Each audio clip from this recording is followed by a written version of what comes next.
Sometimes the best adventures are the ones we take alone, away from the noise, away from the rush, just you, the wild, and the open road calling.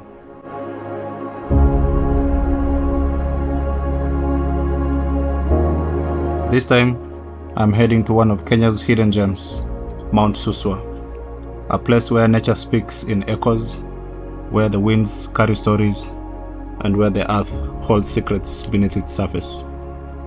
Join me as I take on this solo adventure, camping under the stars, exploring ancient caves, and embracing the raw beauty of this untamed land.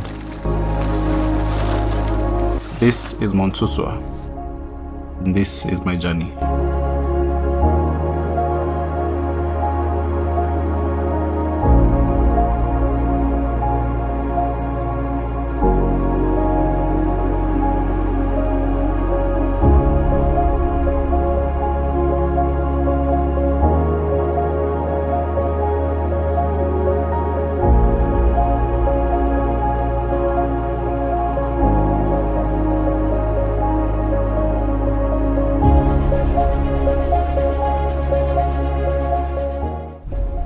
Good morning internet. Welcome back to a brand new video. Today I'm heading towards Suswa to explore Mount Suswa and the caves on the mountain, heading down the road from Ngong to Suswa town. Join me. It's going to be a very scenic route, also an alternative for you guys traveling to Western Kenya if the Nairobi-Nakuru highway is jam-packed. So this is a good alternative. So join me. I hope you guys enjoy. Thank you for showing love in the previous video. Drop a comment, like, and subscribe to the channel.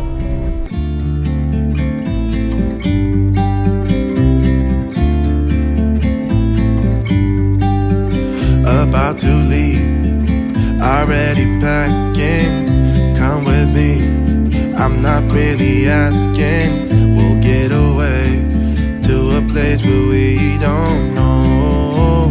My journey begins in Ngong as I head towards Mount Suswa. I take the Ngong Kibiko Suswa road, a scenic route with incredible views. The first part of the road has some rough diversions, but as I go further, the landscape opens up. Take my hand, we'll make it somehow. We can't miss out. I'm done living life with the lights out, die with my own doubts. Be free with me.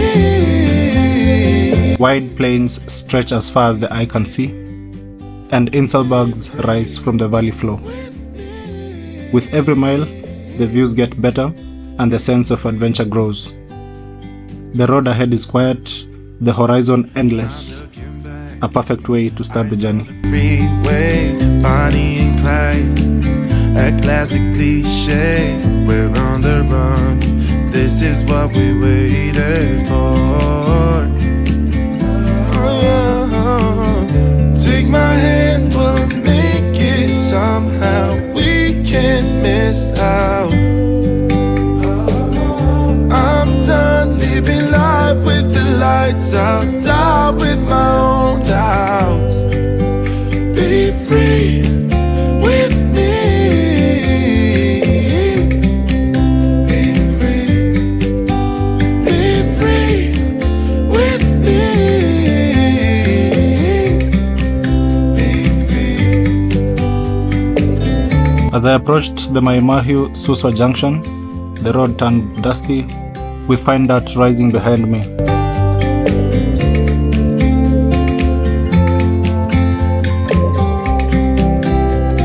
At the junction, I made a left turn towards Suswa. The town wasn't far, just a quick 5-minute drive.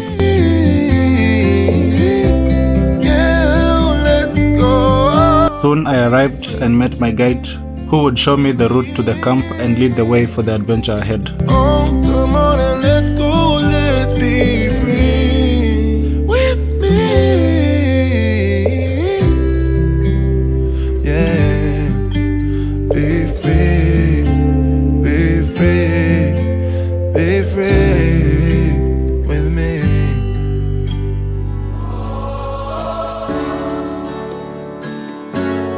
With a quick meeting, my guide Daniel hopped onto his motorbike and led the way.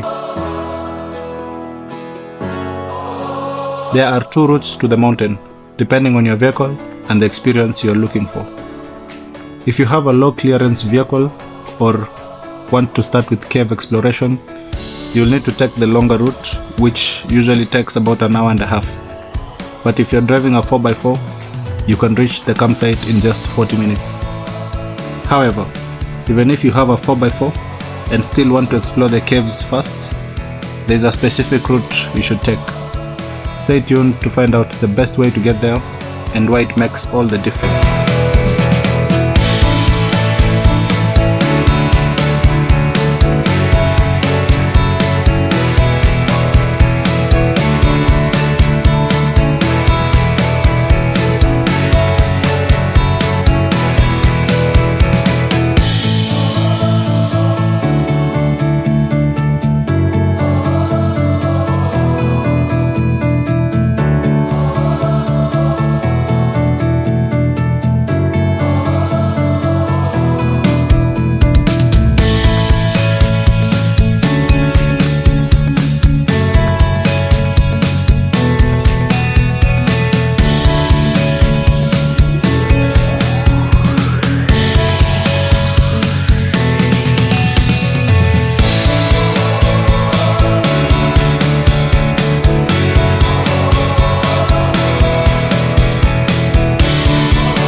I arrived in the campsite in the early afternoon, with the sun shining through partly cloudy skies. The area was quiet, with a cool breeze passing through. Daniel guided me to my camping spot, a private spot surrounded by trees, offering both shade and seclusion. With a clear view of the crater in the distance, it was a perfect place to set up and settle in for the night.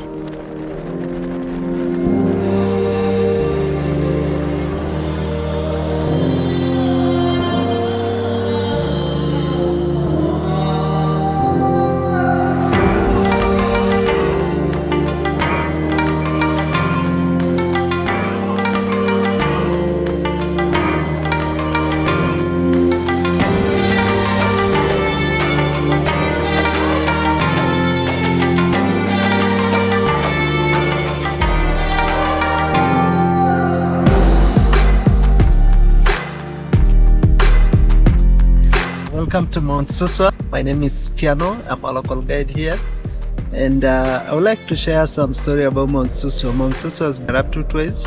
The first eruption formed the outer crater, and the second eruption formed the inner crater where we are now. So this is now the inner crater, and we are the campsite in Mount Suswa. We have baboons inside here.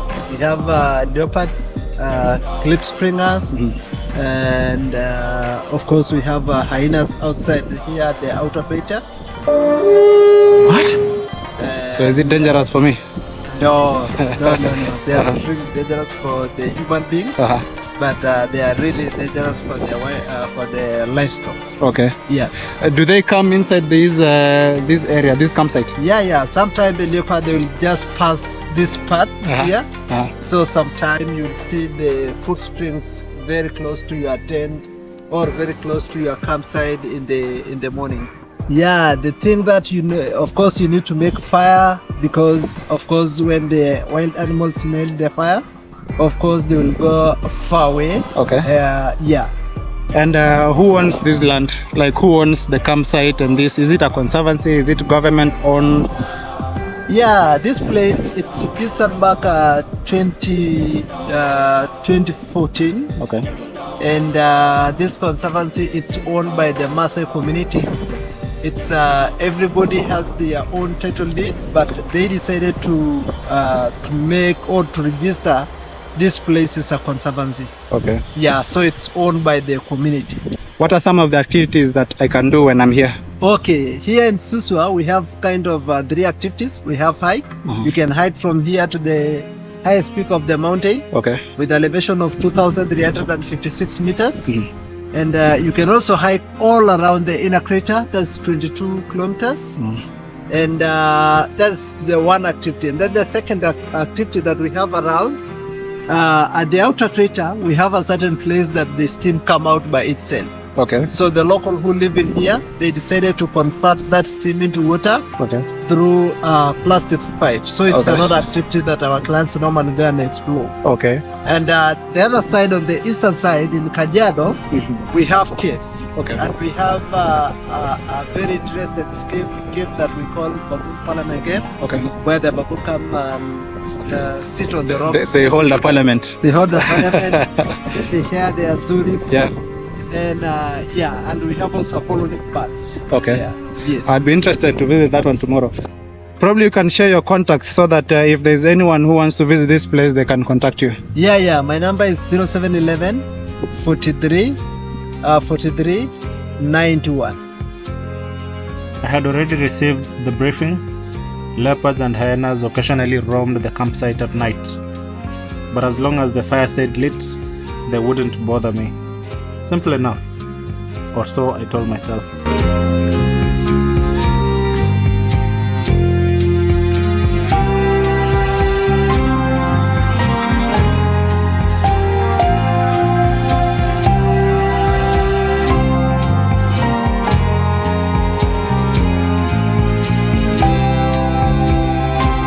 As I sat there contemplating my decision to camp in a place casually shared with predators, I couldn't help but think about the Maasai community. These are the people who face lions with nothing but a spear and pure confidence. Meanwhile, here I was, possibly double checking my tent zipper like it was a bank vault. But if they weren't worried, then maybe, just maybe, I'd make it through the night in one piece.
Good morning, guys. This is the morning after, and I've had a really good night's sleep. I was woken up by a beautiful sunrise. Let me show you the sceneries in the morning. So this is the campsite, and you can see the sunrise in the background. So very beautiful.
So that was the view from where I was sleeping. So let me show you around the campsite. I hope I won't be invading other people's privacy, so I'll try to capture as much as I can. Morning. Hi. So this is another viewpoint, another campsite. So there are a couple of campsites over here.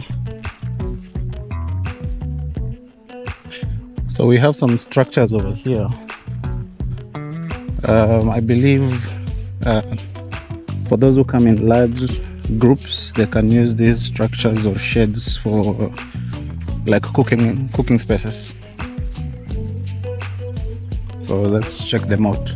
The only limitation with this campsite is that the facilities are quite far apart. For example, the washrooms, I think it's something that they need to really invest in, but it's a generally good experience. So let's check one of these structures out. One of the sheds.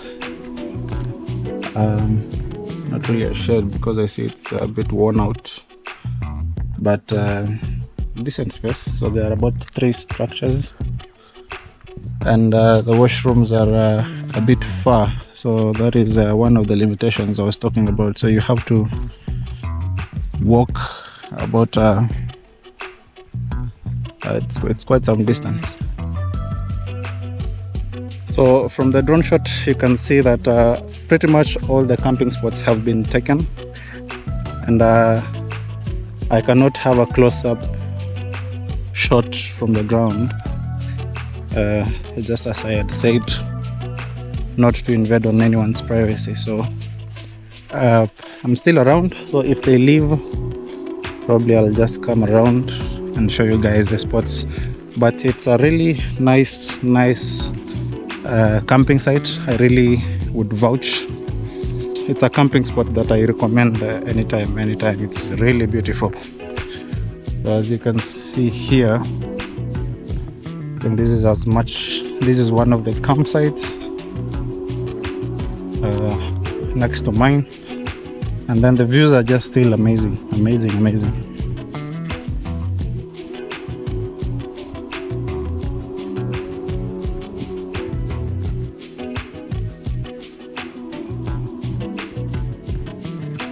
I still can't get enough of the views, so let me head back. Time for breakfast.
The next morning, I packed up and left the campsite, heading towards the caves on the Kajiado side of the mountain.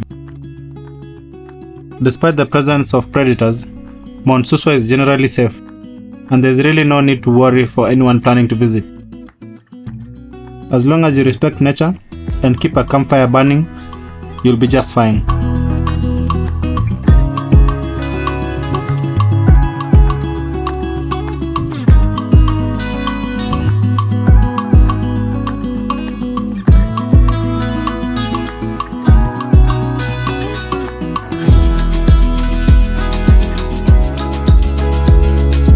Remember when I mentioned there was a route to the caves? Well, just before the junction, I came across a checkpoint manned by two Maasai men. Turns out, there's an ongoing dispute between communities from the Narok and Kajiado counties over resource sharing. I was asked to pay multiple fees: entrance, vehicle, cave access, and even camping fees, despite not camping. Their reasoning? Since I was only there to see the caves, they felt shortchanged. Later I was told, allegedly, that the camping land on the Kajiado side belonged to one of the guys at the checkpoint. To avoid paying double, I recommend checking in with Kiano or Daniel. I've linked their contacts below to confirm the latest situation. Alternatively, you can start with the cave exploration and camp later at the Narok side. Somehow, this loophole spares you the extra camping fee as long as you take the longer route. After paying the toll fees, I was finally led through to explore the caves.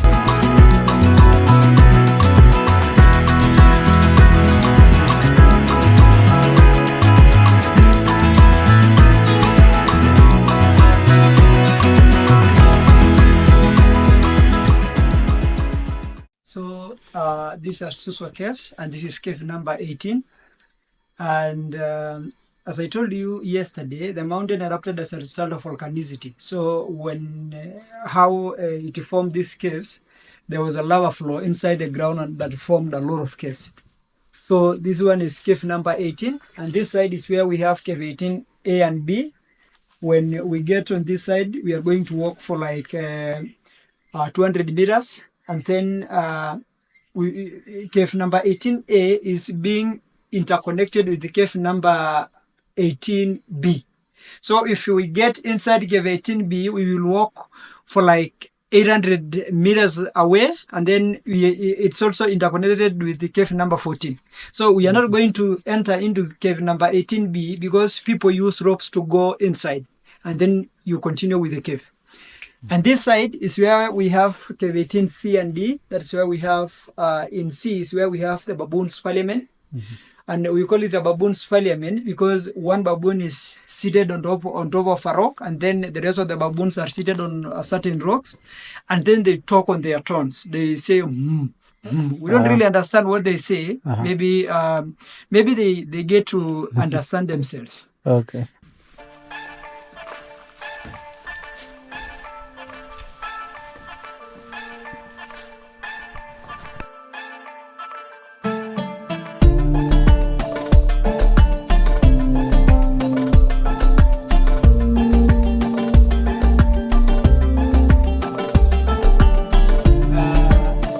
Eruption was taking place, the lava was dropping and it left very sharp stones, very sharp rocks, so we have to bend up. Okay. Otherwise, if we don't bend, then we'll get hurt by the rocks. So you bend. Okay.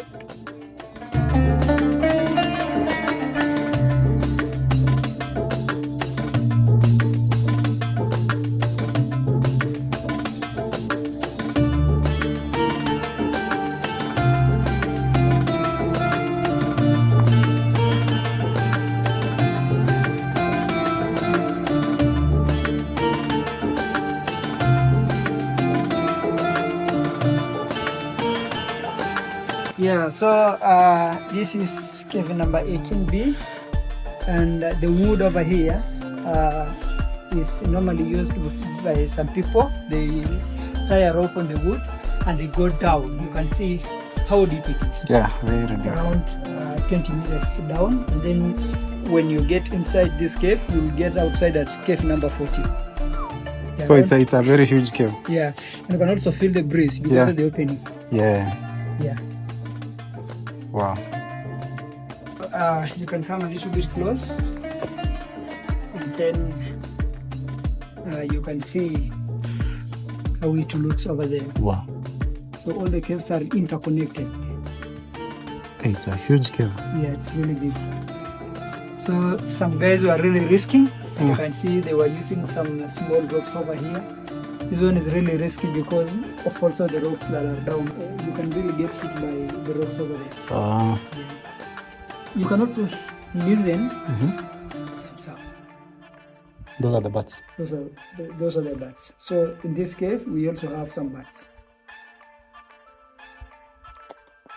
It is the biggest cave I've ever entered. Yeah, and at this side, you can also see the lava flow. This is the cool lava.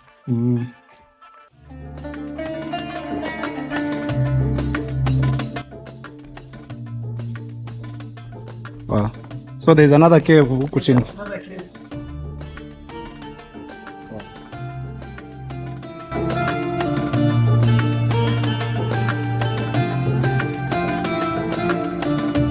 So that is where we came from, and this is where we are at. So this is the door to the parliament.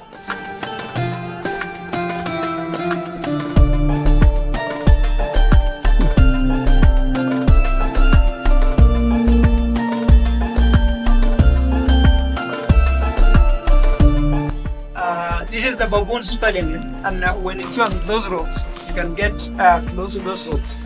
Those rocks are shiny.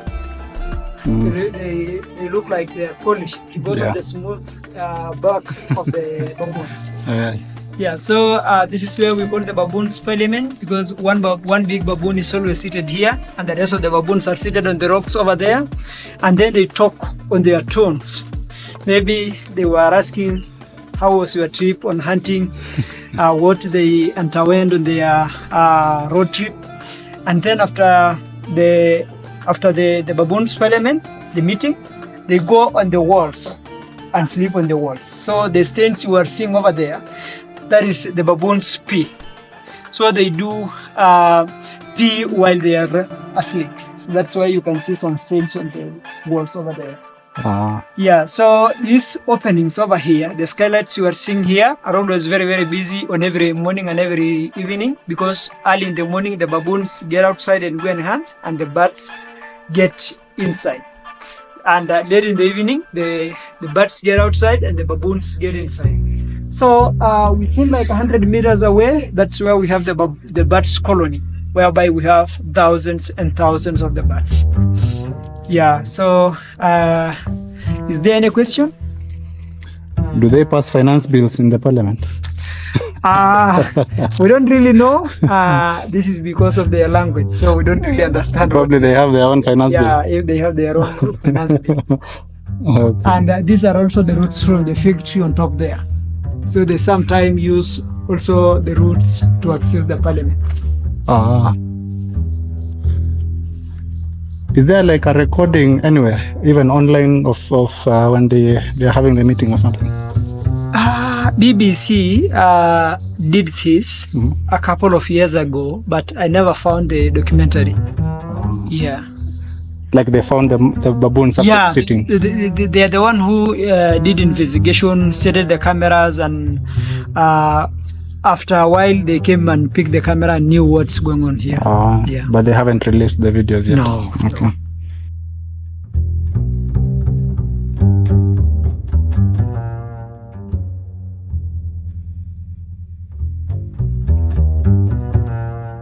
So these are the, you can see them. We have the small, these are the babies. The one that are like, they look like they are moving. Yeah, so the whole of this cave is full of blood. Wow. Yeah. There are so many. Yes, so many. Wow. So this is where the leopard sleeps. This is not a leopard that died.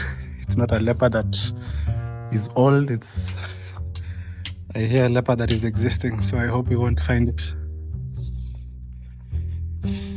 So these are The bones for the animals, the goats and the sheep. goats and the sheep. Yeah. So the leopard goes and hunts, kills, and then brings the... Yeah, he brings them inside and keeps them inside.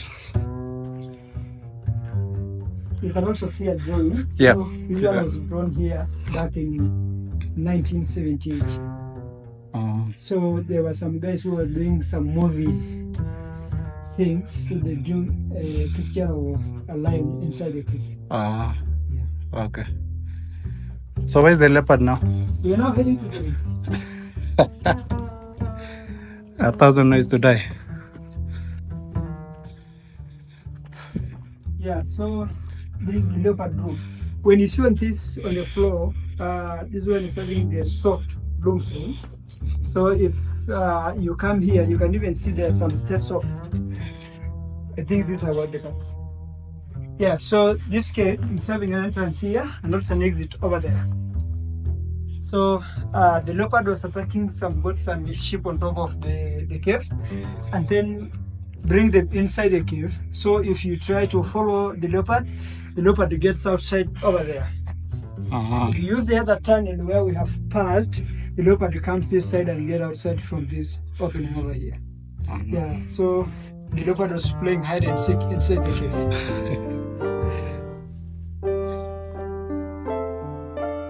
This is going to mark the end of our adventure inside the cave. Thank you so much. Welcome. Yeah. So probably you can also share your contacts so that if there's anyone who wants to come, they can contact you in terms of guiding them and all that.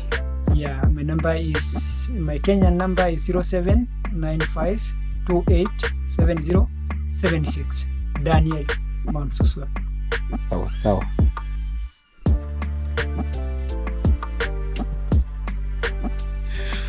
So guys, that is it. These are the two caves that I've been exploring with Daniel.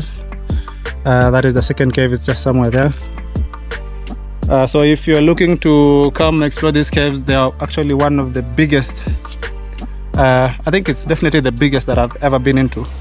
So if you want to come explore, I've left Daniel's number and Kiano's number in the description. Be sure to contact them. Just tell them that Murmet referred you to them. So I'll leave it here. Be sure to like, share and subscribe. Imagine this is just 2 out of more than 70 caves which are there in Suswa. So you can imagine the sizes. So be sure to like, share, subscribe, and until the next one, peace.